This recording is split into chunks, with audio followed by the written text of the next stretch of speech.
మెదక్ పట్టణంలోని జిల్లా గ్రంథాలయంలో శుక్రవారం 58వ జాతీయ గ్రంథాలయ వారోత్సవాలు ఘనంగా నిర్వహించారు.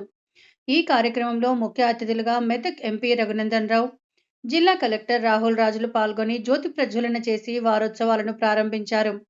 ఈ సందర్భంగా వారు మాట్లాడుతూ గ్రంథాలయాలు విజ్ఞాన భాండాగారాలని అన్నారు. నిరుద్యోగులు, యువతీ యువకులు గ్రంథాలయాన్ని సద్వినియోగం చేసుకొని ఉద్యోగాలు సాధించి సమాజంలో మంచి పేరు, గుర్తింపు తెచ్చుకోవాలన్నారు. మెదక్ గ్రంథాలయాన్ని రాష్ట్రంలోనే ముందంజలో ఉంచాలనే సంకల్పంతో ప్రతి ఒక్కరూ కృషి చేయాలన్నారు.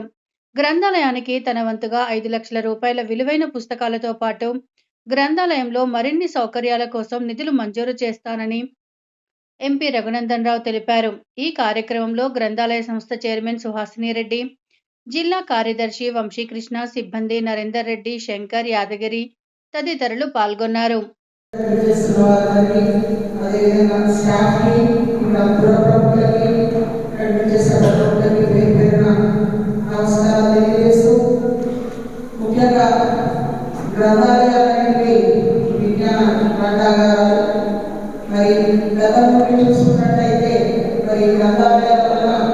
ఎన్నో ఉపయోగాలు ఏర్పడి ప్రజలు చైతన్యం తీసుకోవడం జరిగింది. ముఖ్యంగా స్వాతంత్ర సమర కాలంలో కూడా గ్రంథాలయాల ద్వారా ప్రజలను చైతన్యవంతం చేయడం, అదేవిధంగా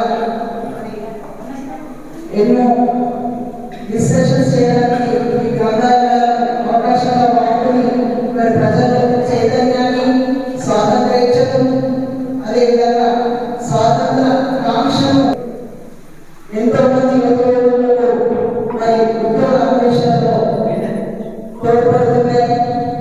మా వంతు కృషి మేము కూడా ఏ రకమైన లోపం లేకుండా మేము ప్రతి ఒక్క సౌకర్యాన్ని ఎంత కష్టాలు వచ్చైనా ఇబ్బందులు ఎదురైనా మేము వాటిని నెరవేరుస్తున్నాం. ముఖ్యంగా చూసుకున్నట్టయితే గతం నుండి వస్తున్న ఒక సమస్య ఏంటంటే మాకు స్టాఫ్ చాలా తక్కువగా ఉంది. 1/3 స్టాఫ్ ఉన్నారు. వాళ్ళకు త్వరలో రావడాగా మేము పెడుతున్న ప్రతి ప్రపోజల్కి వాళ్ళు ఇబ్బంది అయినా కూడా కాదనకుండా ఈ గ్రంథాలయ అభివృద్ధి కోసం, అదేవిధంగా నిరుద్యోగ యువకులకు సహాయపడే విధంగా వారు మంత్రవాణిగా ఇక్కడ వారి విధులు నిర్వర్తిస్తూ ఏ లోటు రాకుండా తీసుకుంటున్నందుకు వారందరికీ కూడా నా కృతజ్ఞతలు తెలియజేస్తున్నాను. ఏది మంచి ఏది చెడు అనేది నేర్పించాల్సినటువంటి అవసరం సమాజానికి వచ్చింది. చదువుకున్న వాళ్ళు, బాగా చదువుకున్న వాళ్ళు, డాక్టర్లు ఈ దేశానికి సేవలు చేయాల్సిన వాళ్ళు దేశంలో ఏం చేస్తూ ఉన్నారో చూస్తున్నప్పుడు కొన్ని సందర్భాల్లో బాధ అనిపిస్తూ ఉంటుంది. అందుకని మనం చదువుకున్నటువంటి చదువు మనం ఉంటున్న ఊరికి, మనం ఉన్న దేశానికి ఉపయోగపడే రీతిలో ఉండాలి. కానీ మన చదువు ఈ దేశంలో ఉన్నటువంటి ప్రజల డిస్ట్రక్షన్ వైపు నడిపేటట్టు ఉండకూడదని విఘ్నులందరూ కూడా ఈ సందర్భంగా నేను అప్పీల్ చేస్తూ ఉన్నాను. చాలామంది మేము చిన్నప్పుడు చదువుకుంటే మా సార్లు చెప్పిన అనేక రకాలైనటువంటి పద్యాలు, అనేక రకాల శ్లోకాలు ఇంకా గుర్తుకొస్తూ ఉంటాయి. ఏ దేశం ఎగినా ఎందుకు కాలిడినా పొగడరా నీ తల్లి భూమి భారతిని అని చెప్తున్నాను. నేను మెదక్ పార్లమెంట్ సభ్యుడిగా నేనేమనుకుంటా అంటే, నేను ఏడికిపోయినా మా మెదక్ పార్లమెంట్ విశిష్టతని ప్రపంచానికి చెప్పాలని కోరుకుంటున్నాను.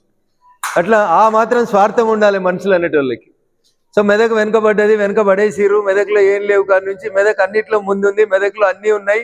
మెదక్ ఒకప్పుడు అందరికీ మెతుకు పెట్టినటువంటి గడ్డ. ఇక్కడ నుంచి కూడా మంచి మంచి వాళ్ళు వస్తారు అని చెప్పడానికి మీరందరూ ఉపయోగపడాలి భవిష్యత్తులో. ఎందుకంటే భావి భారత పౌరులు మీరే, నడపాల్సింది మీరే, ఈ దేశాన్ని నడిపించాల్సింది కూడా మీరే.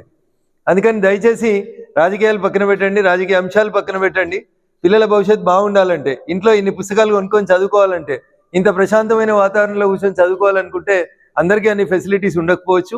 అందుకని ఇంత గొప్పగా ఇన్ని సౌకర్యాలతో ఏర్పాటైనటువంటి ఈ లైబ్రరీకి నిజంగా సంఖ్య పెంచాలని, చదువుకుంటున్నటువంటి మిత్రులు ఎక్కువ టైం లైబ్రరీలో జరపడానికి ఇష్టపడాలని, ఆ దిశగా మెదక్ లైబ్రరీని చూద్దాం రండి అని చెప్పి అందరిని ఎంకరేజ్ చేసి విద్యార్థులను అప్పుడప్పుడు ఎవ్రీ సెకండ్ సాటర్డేకి ఒక కాలేజ్ నుంచో, ఒక స్కూల్ నుంచో కొంతమంది పిల్లల్ని ఇక్కడికి తీసుకొచ్చి వాళ్ళకి చదువు పట్ల, పుస్తకాలు చదవడం పట్ల, మన వాళ్ళకి సమయం దొరికిందంటే సెల్ ఫోనే. ఇప్పుడు క్రికెట్ ఆడమంటే కూడా సెల్ ఫోన్లోనే ఆడతారు మన వాళ్ళు. పుస్తకాలు పట్టుకోరంటే కొంచెం బద్ధకం అవుతుంది. కాబట్టి దయించి జనాల్ని అటువైపు డ్రైవ్ చేద్దాం. మంచి వాతావరణంలో ఉంది, స్పేసియస్గా ఉంది.